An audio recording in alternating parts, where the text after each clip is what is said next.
बिस्मिल्लाहिर्रहमानिर्रहीम। आज जब मैं अपने भाई अता तारड़ साहब के साथ आपके सामने पेश हो रहा हूँ, तो अफ़सोस के साथ जो ख़ित्ते की सूरत हाल है, जिसको बेहतरी की तरफ हमारी क़ियादत ने एक बड़े अच्छे अंदाज़ के अंदर पहले सुलहबंदी और उसके बाद मुस्तकिल जंग बंदी की तरफ ले जाने के अंदर बेपनाह कोशिश की।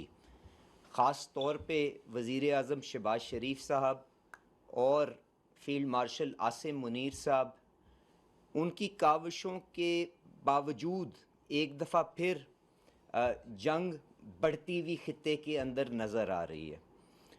और उसकी वजह से जो तेल की मंडियों के अंदर भौचाल आया हुआ था पहले, वो एक दफ़ा फिर बढ़ता हुआ नज़र आ रहा है हमारे सामने। पिछले चंद दिनों के अंदर ख़ास तौर पे डीज़ल की कीमत, उसके अंदर बेपनाह इजाफ़ा आ चुका हुआ है। अगर मैं मिसाल दूं तो जो प्लेट्स का रेट, जो बैनुल-अक़वामी मंडी के अंदर डीज़ल का भाव उसकी तरफ इशारा करता है, वो तकरीबन $110 से बढ़ के आज $140 की सतह के ऊपर आ चुका हुआ है। पेट्रोल का प्लेट्स बिल्कुल उसी तरह जो $89 के करीब था, वो तकरीबन $100 के लगभग के ऊपर पहुंच चुका हुआ है, जिसकी वजह से बैनुल-अक़वामी मंडी के अंदर और हर जगह आपने देखा है कि तवानाई की कीमतें एक दफ़ा फिर दोबारा बढ़ना शुरू हो गई हैं। तो मैं आज जो वज़ीर आज़म साहब और जो सारी काबीना की तरफ से जो फ़ैसला हुआ है, उसके ऊपर आने से पहले सिर्फ़ ये गुजारिश करूँगा कि हुकूमत की तरफ से मैं शुक्रगुज़ार हूँ अपनी आवाम का, जिन्होंने बेपनाह तहम्मुल के साथ इस तकलीफ़ को हुकूमत के साथ मिल के झेलने की कोशिश की। यकीनन तकलीफ़ तो हर घर में आई। वज़ीर आज़म साहब ने वफाकी हुकूमत के तकरीबन 130 अरब रुपए के वसाइल इस्तेमाल करते हुए लोगों को सहारा देने की कोशिश की।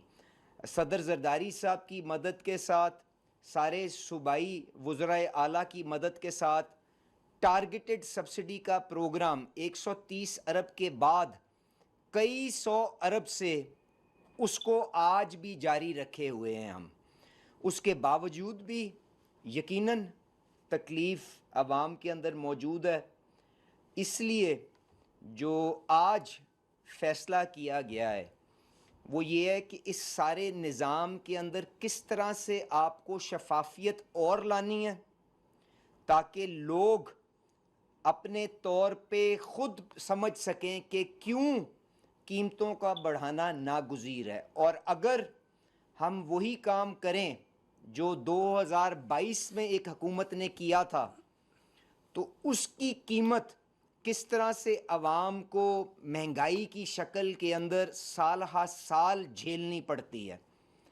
तो काबीना ने और वज़ीर आज़म साहब ने जो फ़ैसला किया है वो ये है कि रियासत को किसी ख़तरे से लाहक करे बग़ैर शफाफियत इस निज़ाम में लाने के लिए ओगरा को अब से ये ज़िम्मेदारी दी जाएगी कि रोज़ाना की बिना के ऊपर वो कीमतों का बैनुल-अक़वामी मंडी के लिहाज से फ़ैसला करे, और ना सिर्फ प्लेट्स का वो रेट जिसके मुताबिक दुनिया के अंदर कीमतें तय की जाती हैं वो अपनी वेबसाइट के ऊपर शाया करे, पर इसके साथ साथ उस कीमत का जो आपके और हमारे लिए हर पेट्रोल पंप के ऊपर नज़र आती है, उसके पीछे वो कौन कौन से अंसर हैं जिनसे वो कीमत को बनाया जाता है, वो भी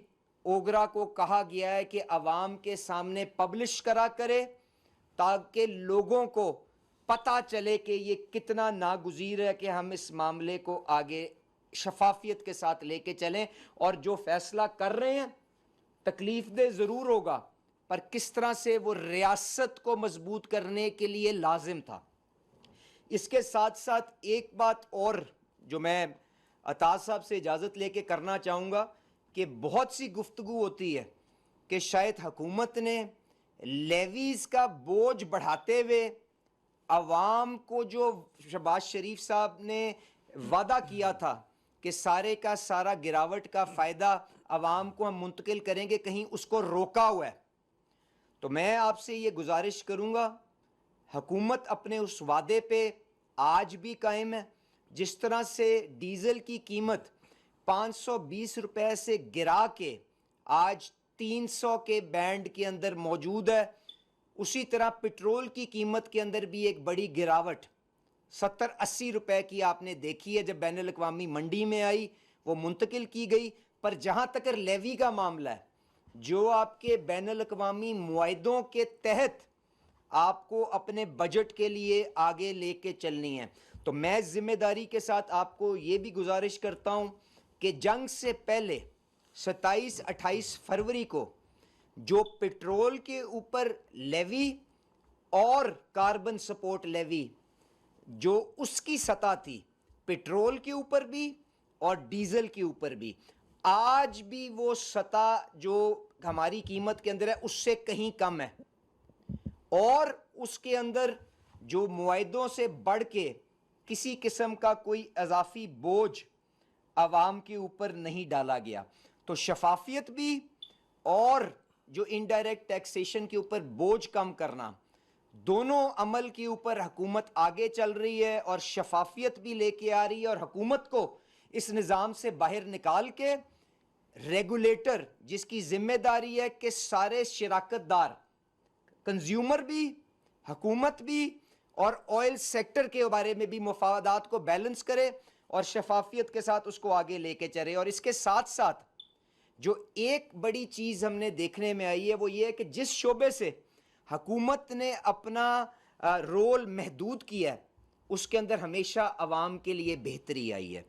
तो ये जो डेली प्राइसेस का अनाउंसमेंट है, 7 दिन के वर्किंग डे जो प्लेट्स की एवरेज होगी उसकी बिना के ऊपर यह भी यकीनी बनाया जाएगा कि जिस तरह से कीमत ऊपर जाती है ऊपर जाए, और जिस तरह से गिरती है उसके मुताबिक खुद ब खुद ही ना अताज साहब से पूछा जाए, ना मुझसे पूछा जाए, ना वजीर आजम से पूछा जाए, फौरी तौर पे वो अवाम को मुंतकिल कर दी जाए रोजमर्रा की बना पे। और ये डीरेगुलेशन की तरफ एक और कदम होगा जो हुकूमत ले रही है। और मैं अपनी बात को इख्तिताम करते हुए ये कहूँगा कि इसका जो लॉन्ग टर्म सोल्यूशन है, अभी तो हम सब तकलीफ में है ना, हुकूमत भी वसाइल अपने जो महदूद होने के बावजूद बोझ उठाने की कोशिश कर रही है। हमने इस शोबे को डीरेगुलेशन की तरफ लेके जाने के लिए वज़ीर आज़म साहब ने एक आला सतह की कमेटी मेरी सरबराही में बनाई हुई है। उसके 4 मीटिंगें, 4 इजलास हो चुके हैं। इंशाअल्लाह ताला 15-20 दिन के अंदर इस जंग से बाद के माहौल में हमने किस तरह से ये एनर्जी प्राइसिंग का और एनर्जी सिक्योरिटी का आर्किटेक्चर, जिसके ऊपर आपकी अगली नस्लें इस हुकूमत की कारकर्दगी को भांपेंगी कि क्या हमने उनके लिए कोई बेहतरी की कि नहीं की, उसके ऊपर भी अपनी सिफारिशात को पूरा कंप्लीट कर लिया जाएगा और आवाम के आगे लेके आएंगे और शफाफियत को बढ़ाते हुए डीरेगुलेशन की तरफ आगे जाएंगे। और जो एनर्जी सिक्योरिटी पाकिस्तान की, कि क्या वजह है कि आज 70-80 साल के बाद भी पाकिस्तान 90% अपनी तवानाई की ज़रूरत इंपोर्ट्स के ज़रिए मीट करता है। उसके ऊपर प्राइम मिनिस्टर साहब, फील्ड मार्शल साहब ने जो एनर्जी सिक्योरिटी आर्किटेक्चर है उसकी मुझे जिम्मेदारी दी। मैं 1 सेकंड के अंदर आपको 1 मिनट में बताते हुए अताज साहब को फिर गुजारिश करूंगा अपने ख्यालात का इजहार करें। उसके अंदर स्ट्रेटेजिक पेट्रोलियम रिजर्व्स क्या हुकूमत रख सकती है, और उसके लिए एक एजुकेटेड फैसला करने के लिए इंटरनेशनली रिनाउंड कंसल्टेंट्स के थ्रू स्टडी कमीशन हो गई हुई है। उसका आर्किटेक्चर क्या बनेगा, उसको क्या हुकूमत उसके लिए $500 मिलियन, अरब डॉलर 1 साल में नहीं 5 साल में क्या मुहैया करके अगली नस्लों के लिए कोई बेहतरी कर सकती है, उसके ऊपर भी एक एजुकेटेड फैसला होगा। दूसरी चीज़ कमर्शियल बॉन्डेड स्कीम्स, कि किस तरह से बैनुल अक़वामी मंडी के जो बड़े बड़े तेल के ताजर हैं उनके साथ और अपने दोस्त ममालिक सऊदी अरामको के साथ बैठ के, कुवैत पेट्रोलियम के साथ बैठ के, कतर एनर्जी के साथ बैठ के, अमेरिकन कंपनियों के साथ बैठ के, चाइनीज़ कंपनियों के साथ बैठ के, क्या हम उनको ये मोटिवेट कर सकते हैं कि आप अपने ज़खायर हमारे पास रखें, यहाँ से सारी मंडियों के अंदर उसको फराहम करें। अगर खुदा न खास्ता हुकूमत को जंग की सूरत में कुछ ज़रूरत पड़ती है तो हम आपसे परचेज़ करने का राइट रखते हैं। तो उसका निज़ाम भी मशावरत के साथ तय कर लिया गया है।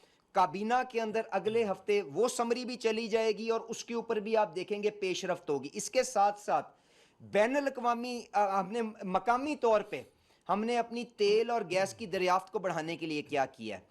अपस्ट्रीम सेक्टर के अंदर जो आपकी ईएनपी एक्टिविटीज़ हैं, आप जानते हैं टर्किश पेट्रोलियम अभी वज़ीर आज़म साहब बड़ा कामयाब दौरा करके तुर्की से वापस आए हैं। टर्किश पेट्रोलियम 20 साल के बाद समुंदर के अंदर तेल और गैस की दरियाफ्त के लिए अपना जहाज़ अक्टूबर में लेके आ रही है। उनके वज़ीर यहाँ पे आने जा रहे हैं।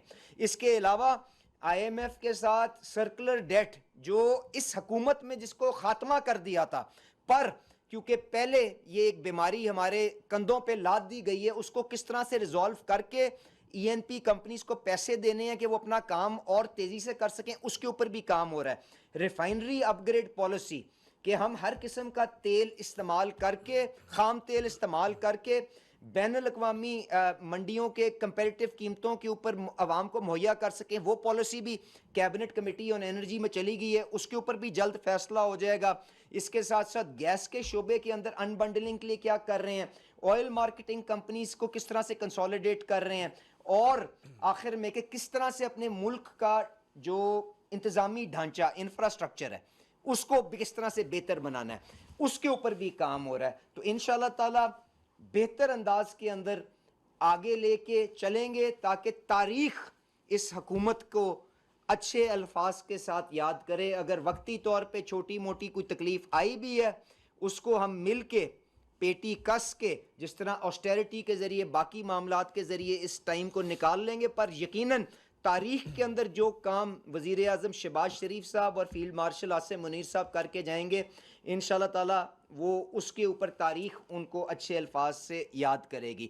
और आखिर में मैं सिर्फ ये वार्निंग देता चलूँ कि शहबाज शरीफ साहब ने आज भी FIA, IB सारी जो लॉ इन्फोर्समेंट एजेंसीज़ हैं उनको ये हिदायत जारी कर दी हैं कि नाजायज़ मुनाफाखोरी अगर ऑयल सेक्टर के अंदर किसी किस्म की किसी जगह पे होने की कोशिश हुई तो उसके खिलाफ सख्त से सख्त कार्रवाई होगी, और उसके मुताबिक कानून आपको हरकत में होता हुआ आज से नजर भी आएगा। और इंशाल्लाह ताला हम अवाम के तहफ़्फ़ुज़ात को जिस हद तक हो सकेगा तहफ़्फ़ुज़ देने की भरपूर कोशिश करेंगे। देखिए, बात यह है कि तेल की कीमतों का आलमी मंडी में बढ़ना, उसका ताल्लुक कशीदगी के साथ है।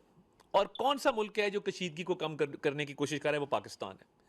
और पाकिस्तान ने इस पे जो एफर्ट किया, जो वज़ीर आज़म साहब ने, फील्ड मार्शल साहब ने, पूरी दुनिया उसकी गवाही भी देती है, पूरी दुनिया उसकी मोतरफ भी है। अब जब कशीदगी बढ़ती है, आलमी मंडी में तेल की कीमतें ऊपर जाती हैं, उसका इम्पैक्ट पाकिस्तान के ऊपर भी आता है, क्योंकि पाकिस्तान तेल इंपोर्ट करता है। ये एक नेचुरल सी बात है।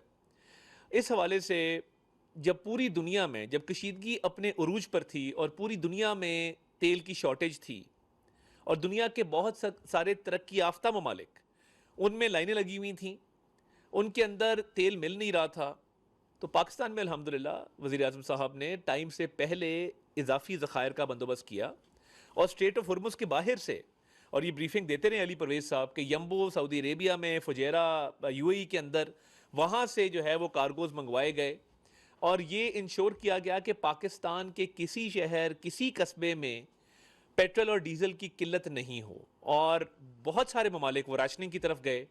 उन्हें बताया गया कि जी मोटरसाइकिल को जो है वो 10 लीटर मिलेगा इतने पीरियड के लिए, गाड़ी को जो है वो 50 लीटर मिलेगा इतने पीरियड के लिए। मगर पाकिस्तान में अल्हम्दुलिल्लाह ना राशनिंग हुई और ना एक दिन किल्लत हुई। जब भी ब्रीफिंग दी जाती रही पेट्रोलियम डिवीजन की तरफ से तो बताया गया कि जी हमारा 1, 1.5, 2 महीने का हमारे पास अल्हम्दुलिल्लाह ज़खायर मौजूद हैं। तो ये हुकूमतों का काम होता है कि वो अनइंटरप्टेड जो एक सप्लाई है तेल की, जिससे आपकी पूरी मईशत भी चलती है, आमदोरफ्त है, आपका पूरा एक निज़ाम चलता है, ट्रेड और हर चीज़, तो वो उसको इंश्योर करे। और अल्हम्दुलिल्लाह वो मैं समझता हूँ बड़ा एफिशिएंटली टाइम से पहले उसका बंदोबस्त किया गया। अब कीमतों का उतार चढ़ाव, जब दुनिया में कीमतें आसमान से बातें कर रही थीं, तो वफाकी हुकूमत ने अपने रिसोर्सेज से डेवलपमेंट बजट को काट के 129 अरब रुपए की सब्सिडी दी और कोशिश की कि ये कीमतें ना बढ़े। दुनिया में बढ़ी थी, पाकिस्तान में नहीं बढ़ रही थी, क्योंकि हम उसको सब्सिडी के जरिए काउंटर कर रहे थे। और ये वज़ीर आज़म साहब का बड़ा कॉन्शियस फैसला था कि ये अवाम पर बोझ नहीं जो है हमने ट्रांसफ़र करना। बहुत सारे सवालात जन्म लेते रहे हैं कि जी ये कीमतों का तयन कैसे होता है। जिस तरह अली साहब ने कहा, प्राइसिंग फार्मूला वो सबके सामने पब्लिश किया जाएगा, रखा जाएगा। वो ऑलरेडी भी मौजूद है, मगर उसको formally OGRA being a regulator वो उसको पब्लिश कर देगा। अभी जो होता है कि अभी लोग कई दफ़ा कहते हैं जी आज कीमत कम हुई तो ट्रांसफ़र क्यों नहीं। वो इसलिए कि एक हफ्ते की एवरेज ली जाती है। एक हफ्ते में अगर ये जुम्मे को अनाउंस होता है तो पिछले 6 दिनों की एवरेज है, और वो जो एवरेज ली जा रही है, एक दिन बढ़ा एक दिन कम हुआ, एक दिन बढ़ा एक दिन कम हुआ, वो जितनी एवरेज बनेगी वो इकट्ठी 7वें दिन जुम्मे को वो ट्रांसफ़र कर दी जाएगी। अगर पूरा हफ्ता कमी आई है तो वो इकट्ठी करके वो जुम्मे को ट्रांसफ़र हो जाएगी। अगर पूरा हफ्ता बढ़ती रही है तो वो जुम्मे को बढ़ जाएगी। दुनिया के कई ममालिक में ये निज़ाम राइज है कि अगर बड़ी है तो फौरी ट्रांसफ़र हो, और अगर कम हुई है तो फौरी ट्रांसफ़र हो। उसका एक ही तरीका है कि जो प्राइसिंग का एक मैकेनिज़्म है हफ्तावार, उसको रोज़ाना की बुनियादों पर लाया जाए, और रोज़ाना की बुनियादों पर जितना उतार चढ़ाव हो उसके मुताबिक वो मुंतकिल कर दिया जाए। और देखिए इस बात का ज़रूर एहसास है, और बड़ी शिद्दत से एहसास है कि ये आसान नहीं है, और तेल की कीमतें जब बढ़ती हैं तो उसका एक इम्पैक्ट आता है, और इसका बड़ी दर्दमंदी के साथ हुकूमत को मुकम्मल एहसास है। मगर सब्सिडी का भी जो इंतज़ाम किया गया, उसके बाद टारगेटेड सब्सिडी भी, जो गुड्स ट्रांसपोर्ट पे, पब्लिक ट्रांसपोर्ट पे, एग्रीकल्चर पे, मोटरसाइकिल यूजर्स, उनके ऊपर वो तमाम लोगों को वो उसमें शामिल किया गया जो डिज़र्व करते थे। अब देखिए रोज़ाना की बुनियादों पे ये जो कीमतों के तयन से ये होगा कि एक जो गिला किया जाता था कि जी फौरी ट्रांसफ़र नहीं होती, वो रोज़ाना की बुनियादों पे उतार चढ़ाव जितना होगा वो ट्रांसफ़र हो जाएगा। और दूसरा, इस निज़ाम में मज़ीद शफाफियत आएगी और कौम के सामने प्राइसिंग फार्मूला होगा। और दूसरी जो एक मिसकंसेप्शन है वो ये है कि जी लेवी बहुत बढ़ गई है, और हर रोज़ कोई ना कोई स्टोरी आ रही होती है। देखिए लेवी जंग से पहले जो थी उससे, जिस तरह अली साहब ने कहा है, वो उससे कम है, अगर बराबर नहीं तो लेवी में तो किसी किस्म का इंक्रीज नहीं आया। लेवी कम जरूर की गई थी, वो भी एक स्पेशल एफर्ट किया गया था उस लेवी को कम करने के लिए, और वो लेवी कम रही बहुत देर, और उसके लिए एक स्पेशल डिस्पेंसेशन की गई, एक out of the way effort किया गया। तो देखिए जब ये out of the way effort किया गया तो लेवी में तो कोई इजाफा नहीं हुआ है। तो मैं ये समझता हूं कि क्योंकि लेवी में इजाफा नहीं है और कीमतों का अब रोज की बुनियाद पे तयन होगा, प्राइसिंग फार्मूला सबके सामने होगा, तो ये पूरा निज़ाम तेल की कीमतों के तयन का ये शफाफ बनेगा। एक और बात जो अजहद ज़रूरी है कि हमें as a country, as an economy, electric bikes और इलेक्ट्रिक व्हीकल्स की तरफ जाना है, वो नागुज़ीर है। इट इज़ इनएविटेबल, आज नहीं तो कल हमें वो करना होगा। हमारा जो इम्पोर्ट बिल है अगर वो बढ़ता रहा और इसी तरह कीमतों का उतार चढ़ाव कभी ऊपर कभी नीचे, इसका इम्पैक्ट अवाम पर आता रहा, तो इसका बेहतरीन हल जो है वो ये है कि हम Aahista Aahista electric vehicles, electric motorcycle की तरफ मूव करें। और मुझे खुशी होती है, मैं देखता हूँ बहुत सारे हमारे नौजवान बच्चे इलेक्ट्रिक बाइक्स पे जा रहे हैं, हमारी बच्चियाँ स्कूल कॉलेज इलेक्ट्रिक बाइक्स पे जा रही हैं। तो ये रुझान, इसको भी फ़रोग देना जो है, मैं समझता हूँ कि वो पब्लिक सेक्टर और प्राइवेट सेक्टर दोनों की जिम्मेदारी है।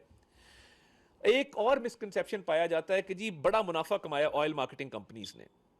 ऑयल मार्केटिंग कंपनीज कानों को इस वक्त हाथ लगा रही हैं। Let me allow me to say this. वज़ीर आज़म साहब ने तहकीकाती इदारे जिसमें FIA सर फहरिस्त है, और उसके बाद रेगुलेटर को यह कहा कि इजाफी मुनाफा कमाने की मैं इजाजत किसी को नहीं दूंगा, और वो मुनाफा वापस भी उनसे लिया गया, जो कि मैं समझता हूं कि तारीख में कभी नहीं हुआ। इस वक्त आप किसी ऑयल मार्केटिंग कंपनी को पूछें कि क्या उन्होंने इजाफी मुनाफा कमाया है, जवाब है नहीं। और होल्डिंग के खिलाफ अभी कल भी एक ऑपरेशन हुआ, रिकवरी करवाई गई। तो ये तासर जो है कि ऑयल मार्केटिंग कंपनी बड़ा मुनाफा कमा रही है, उनको खुली छूट है, कतन नहीं। और जहां आपको लगता है कि कोई ऐसा मामला है तो आप डायरेक्ट ओगरा को उनकी वेबसाइट पे, उनकी ईमेल पे शिकायत दर्ज कर सकते हैं कि जी फलां ऑयल मार्केटिंग कंपनी बड़ी ज्यादती कर रही है। आई एश्योर यू कि ऑयल मार्केटिंग कंपनीज पे जितनी सख्ती और जितनी रेगुलेशन इस वक्त है वो पहले कभी नहीं थी। और ओगरा एक रेगुलेटर है, इंडिपेंडेंट रेगुलेटर है, मगर अब उधर नया निज़ाम जो आया है आईटी बेस्ड, जिसको वज़ीर आज़म साहब ने कहा कि आप आईटी बेस्ड निज़ाम लेके आए, एक ऑनेस्ट और एक अपराइट ऑफिसर एज चेयरमैन आए हैं जिन्होंने आके एक नया निज़ाम वज़ा किया है।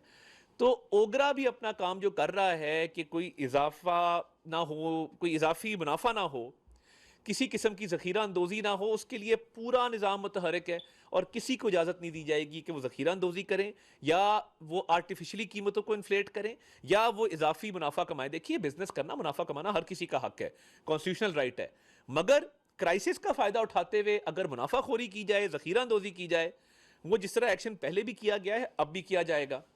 तो ये निज़ाम के अंदर शफाफियत लाने के लिए और लोगों को ये बताने के लिए कि ये जो इंटरनेशनल एक है मामला जिसके तहत कीमतें कभी ऊपर हैं कभी नीचे हैं, और वो गिला दूर करने के लिए कि जी ये फौरी ट्रांसफ़र क्यों नहीं होता, ये हफ्ते बाद क्यों होता है, और वो हफ्ते बाद ऑब्वियसली औसत निकलनी है, एवरेज निकलनी है, तो वो अब रोज़ाना की बुनियादों पर किया जाएगा और मैं समझता हूँ इससे बेहतरी होगी। दुआ ये है कि हमारी क़यादत को अल्लाह ताला कामयाब करे और ये जो सालसी की एफ़र्ट्स हैं उसमें हम कामयाब हों ताकि ये जंग के शोले हमेशा के लिए ठंडे हों और मामलात जो हैं वो सेटल होने की तरफ जाएं ताकि ये तेल की कीमतों के अंदर ठहराव आए और कि तेल की कीमतें नीचे आएँ। और बाकी देखिए, इस पर मैं समझता हूँ कि सियासत नहीं होनी चाहिए। बहुत सारे लोग सियासी बयानियाँ इसके ऊपर बनाने की कोशिश करते हैं। आपने बात करनी है, आई अप्रिशिएट, हमारे इकोनॉमिस्ट हैं, कई लोग एक्सपर्ट्स हैं, वो इस पे बात करते हैं, ज़रूर करें। और आप हमारे से प्राइसिंग फार्मूला पे बात करें, आप प्राइसेस के तयन के ऊपर बात करें, आप ओएमसीज के हवाले से बात करें, और वो कई दफ़ा बड़ी हेल्दी डिबेट होती है। अभी लास्ट वीक आपने देखा अली परवेज साहब की और फ़ारूक सलीम साहब की एक डिबेट हुई, वो बड़ी हेल्दी डिबेट थी और टेक्निकल आर्ग्यूमेंट्स वहाँ से भी आ रहे थे, यहाँ से भी जा रहे थे। हमने भी अपना मौक़िफ़ दिया, उनको उनको भी हमने कहा कि जी आप भी अपना मौक़िफ़ दें और बताएं कि कहाँ पे हम इस्लाह कर सकते हैं remaining with in the limited resources.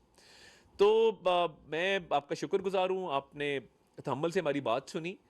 तो ये हमारी तरजीह है कि अवाम को जिस हद तक हो सके, जिस कदर हो सके वो रिलीफ दिया जाए। वज़ीर आज़म साहब इसमें बहुत कोशां भी रहते हैं और इसके बारे में बड़े कंसर्न भी रहते हैं और वो तमाम मिनिस्ट्री डिविजन्स को ये हिदायत भी करते रहते हैं और वो पर्सनल निगरानी भी करते हैं। और मैं समझता हूँ ऑस्टेरिटी के मेजर्स बड़ी जो है वो तनदही के साथ, बड़ी तवज्जो के साथ वो लिए गए। उसके नतीजे में बचत भी हुई। वो जो 129 अरब रुपया डेवलपमेंट बजट से काटा, उसमें बहुत सारी रकम ऑस्टेरिटी और बचत के थ्रू भी जो है वो हासिल की गई थी। तो अल्लाह ताला खैर करें आगे जाते हुए। मैं समझता हूँ कि इससे बहुत बेहतरी आएगी और एक लोगों के सामने हर चीज़ होगी कि प्राइस का तयन होता कैसे है, और प्राइस जो है वो जितनी भी होगी वो ट्रांसफ़र करने में भी जो है मैं समझता हूँ कि लोगों के सामने एक आसानी होगी। बहुत शुक्रिया जी।